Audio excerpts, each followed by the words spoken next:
Hello students, आज अपन सीखेंगे ampere का परिपथीय नियम। ठीक है, नियम का कथन जो है वो ये है, किसी बंद लूप से लूप के चारों ओर चुंबकीय क्षेत्र का रेखीय समाकलन उस बंद लूप से घिरी कुल धारा का म्यू नॉट गुना होता है। ठीक है, ये तो कथन हो गया। इसका गणितीय रूप में लिखेंगे तो ऐसे लिखेंगे v dot dl equal to mu naught by. ठीक, अब समझते हैं कि लूप क्या है। पहली चीज तो बंद लूप, लूप मतलब होता है एक क्लोज्ड पाथ, क्लोज रास्ता, एक घेरा। हिंदी में अपनी जनरल लैंग्वेज में अगर बोले तो वो एक घेरा होगा, इस तरह से घेरा होगा, इसको अपन लूप बोलते हैं। जैसे ये क्या हो गया, एक लूप हो गया, है ना। ये अपना क्या हो गया, एक लूप हो गया, तो इसको लूप कहते हैं अपन। ठीक, बंद लूप के चारों ओर चुंबकीय क्षेत्र का रेखीय समाकलन। चुंबकीय क्षेत्र का रेखीय समाकलन मतलब उस लूप के अनुदिश चुंबकीय क्षेत्र का जोड़ या चुंबकीय क्षेत्र का योग कितना होता है, उस लूप में से जितनी भी धाराएं जा रही हैं उन सारी धाराओं के योग का म्यू नॉट गुना होता है। ठीक, समझ आ गया क्या। अब अपन ये सिद्ध करेंगे यहाँ पे कि चुंबकीय क्षेत्र का रेखीय समाकलन अर्थात v डॉट dl का मान म्यू नॉट I के बराबर होता है। ठीक, इसके लिए सबसे पहले अपन एक डायग्राम बनाते हैं और उसको समझते हैं, फिर ये नियम अपन सिद्ध करते हैं। तो यहाँ पे हमने मान लिया, यहाँ हमने माना कि एक चालक है जिसमें I धारा बह रही है और इस चालक में हमने ऐसे लिया है कि ये कागज तल के लंबवत है, मतलब बोल्ट में से एक तार आर पार निकल रहा है। ऐसे समझो आप, तार इस तरह से निकल रहा है और उस तार में धारा ऐसी प्रवाहित हो रही है उस तरफ की ओर। तो अगर हम नियम अनुसार देखें तो इसके चारों ओर जो चुंबकीय क्षेत्र बनेगा वो इस तरह से बनेगा, अंगूठा धारा की दिशा में और उंगलियां जिस दिशा में मुड़ती हैं वो चुंबकीय बल रेखाओं की दिशा होती है। ठीक है, तो देखते हैं अपन, अंगूठा बाहर किया, चुंबकीय बल रेखाएं इस तरह की बनेगी। इस चालक के चारों ओर चुंबकीय बल रेखाएं इस तरह की होंगी, समकेंद्रीय वृत्तों के रूप में ये चुंबकीय बल रेखाएं बनेगी इसके चारों ओर। ठीक है, अब इसी चुंबकीय क्षेत्र में हमें एक लूप लेना है। लूप मतलब बंद पाथ, बंद रास्ता, उसको क्या बोलते हैं अपन, लूप। ये काल्पनिक लूप होता है, अपन अपनी इच्छा से इसको ले सकते जैसा भी लेना हो। पर बच्चों, जब भी लूप सिलेक्ट कर रहे होते हैं आप एम्पियर के परिपथीय नियम में, तो आपको थोड़ा सा ध्यान रखना है कुछ चीजों का, कैलकुलेशन इजी करने के लिए। वैसे ये हर कंडीशन में एप्लीकेबल रहेगा, लेकिन ध्यान ये रखना कि जो लूप आप सिलेक्ट करो उस लूप के हर बिंदु पर चुंबकीय क्षेत्र या तो स्थिर होना चाहिए और या तो शून्य होना चाहिए। लूप के हर एक बिंदु पर चुंबकीय क्षेत्र का मान या तो बराबर बराबर हो और या तो मान कितना होना चाहिए, शून्य होना चाहिए। एक बात। दूसरी बात, चुंबकीय क्षेत्र और लूप की जो लंबाई है उसके बीच का कोण स्टैंडर्ड होना चाहिए। स्टैंडर्ड का मतलब होता है यहाँ पे या तो 0 डिग्री का कोण बन रहा हो, या तो 90 डिग्री का कोण बन रहा हो, या तो 180 डिग्री का कोण बन रहा हो। ऐसी स्थितियों में अगर आप लूप लोगे तो कैलकुलेशन सरल हो जाएगी, आपका व्यंजक आसान हो जाएगा, सवाल करना आसान हो जाएगा। ठीक है, तो हमने देखा यहाँ पे कि ये चुंबकीय बल रेखा इस तरह की है, तो हमने ये एक लूप इसमें मान लिया, ये लूप है इस तरह का, और इस लूप की त्रिज्या यहां से ले लेते हैं हम, d त्रिज्या का लूप हमने मान लिया। कैसा लूप लिया है, यहाँ पे हमने वृत्ताकार लूप लिया है और उस लूप की त्रिज्या कितनी है, d। ठीक, अब चुंबकीय क्षेत्र जो है वो इस तरह का होगा,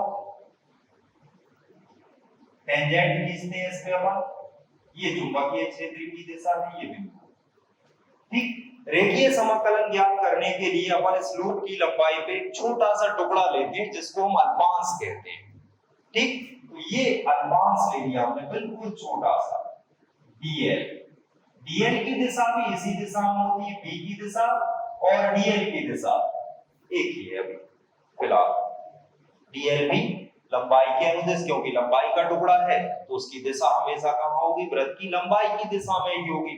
और ये हमें मालूम है कि चुंबकीय क्षेत्र जो होता है वो बल रेखा पर खींची गई स्पर्श रेखा द्वारा प्रदर्शित होता है। ठीक, चलिए रेखीय समाकलन ज्ञात करते हैं इसका अपन। तो रेखीय समाकलन b डॉट dl चूंकि यहाँ पे आप देखोगे बी और डीएल, बी वेक्टर और डीएल वेक्टर दोनों समान दिशा में है, समान दिशा में, एक ही दिशा है चित्र में देखो आप, अतः इनके बीच का कोण, इनके बीच का कोण, बीच का कोण कितना होगा, 0 डिग्री होगा, क्योंकि दिशा एक ही है, एक ही दिशा है तो कोण 0 डिग्री का बनेगा। चलिए अब इसका अपन एक फॉर्मूला बोलते हैं, आपने पिछली क्लास में 11वीं में एक सूत्र पढ़ा होगा इस तरह का, ये डॉट प्रोडक्ट होता है ए डॉट बी बराबर होता है ए बी कॉस थीटा। इस सूत्र का प्रयोग हम लोग करेंगे, ए डॉट बी बराबर क्या सूत्र होता है, A B cos theta, theta यहाँ पे इन दोनों के बीच का कोण होता है, ए और बी के बीच का। चलिए इस पे अप्लाई करते हैं इस वाले पे पर, तो क्या आ जाएगा, समाकलन B dot DL equal to समाकलन बी डीएल कॉस 0 डिग्री। अब कॉस 0 डिग्री का मान कितना होता है, 1 होता है, तो कॉस 0 का मान अगर 1 हो गया तो यहाँ पे ये हमें मिला बी डॉट डीएल बराबर समाकलन बी डीएल। ठीक, अब जरा ध्यान से देखो, तार कहाँ है, वृत्त के केंद्र पे है, सेंटर पे है इस तरह से, तो इससे यहाँ पर भी चुंबकीय क्षेत्र उतना ही होगा, इधर देखोगे तब भी चुंबकीय क्षेत्र का मान उतना ही होगा, इधर देखोगे तब भी उतना ही होगा, मतलब वृत्त के हर एक बिंदु पर चुंबकीय क्षेत्र का मान क्या होगा, नियत होगा, फिक्स होगा।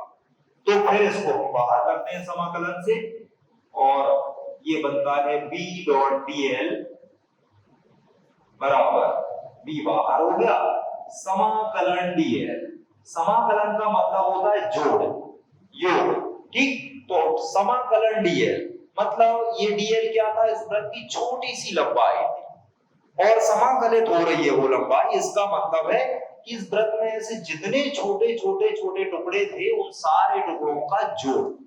तो सोचो अगर वृत्त को हमने छोटे छोटे पीसेस में तोड़ लिया पहले और उठा के उसको वापस जोड़ देते तो पूरा वृत्त बनेगा, अर्थात समाकलन डीएल क्या हुआ, वृत्त की पूरी लंबाई, और वृत्त की लंबाई होती है उसकी परिधि के बराबर।